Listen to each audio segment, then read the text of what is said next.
ఈ రోజు జగన్మోహన్ రెడ్డి కూర్చుని అమరావతి పైన విషయం చెబుతున్నాడు. తను కడుక్కునే కక్కుసి కుళాయి బాత్రూముల ఖర్చు 16 లక్షలు పెట్టి కట్టచ్చు. ఇదంతా కాకుండా రిషికొండ బోడి 3 భవంతులు అవి ఏం చేసుకోవాలో అర్థం కావట్లేదు. అసలు ఎందుకు కట్టవా నువ్వు అంటే పేటీఎం గాళ్ళందరూ కూర్చుని ఈ రోజు మీకు వాడడానికి కూడా రాదు, తెలివితేటలేవని విచ్చలవిడతనంగా నోరేసు పడుతున్నారు. అబద్ధాలను ప్రచారం చేయాలంటే ఇతనికి మించిన ఎక్స్పర్ట్ ఎవ్వడూ లేడు. అట్ ద సేమ్ టైం ఖర్చు పెట్టాలంటే తన కోసం తను ఎంత వెళ్ళిపోయి ప్రభుత్వ సొమ్ముని జనాల సొమ్ముని ఇష్టం వచ్చిన కట్టిన దాఖలాలకి రిషికొండ ఉంది. జగన్మోహన్ రెడ్డి అమరావతికి ఒక పెద్ద వ్యతిరేకి.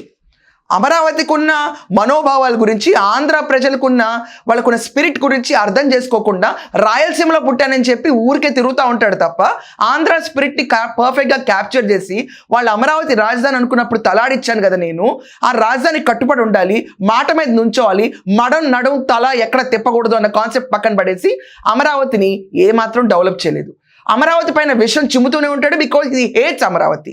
ఫార్మర్స్ అండ్రెస్ట్ ఒక్కటే కాదండి, ఎప్పుడు చూసినా స్కోప్ దొరికిన ఇంగ్లీష్లో మాట్లాడేస్తాడు, తెలుగులో మాట్లాడేస్తాడు, మొత్తం వరల్డ్కి నేను అప్పచెప్పేస్తున్నాను మ్యాటర్ అని చెప్పుకుంటా national press he will be answering. And మొన్న ప్రెస్ మీట్లు కూడా ఇక్కడ దాకా అన్ని మైకులు పెట్టారు, ప్రెస్ ఎవరు నీ ముందు ఉండట్లేదని చెప్తే ప్రూవ్ చేసుకున్నాడు. ఆ విషయాన్ని వదిలేయండి.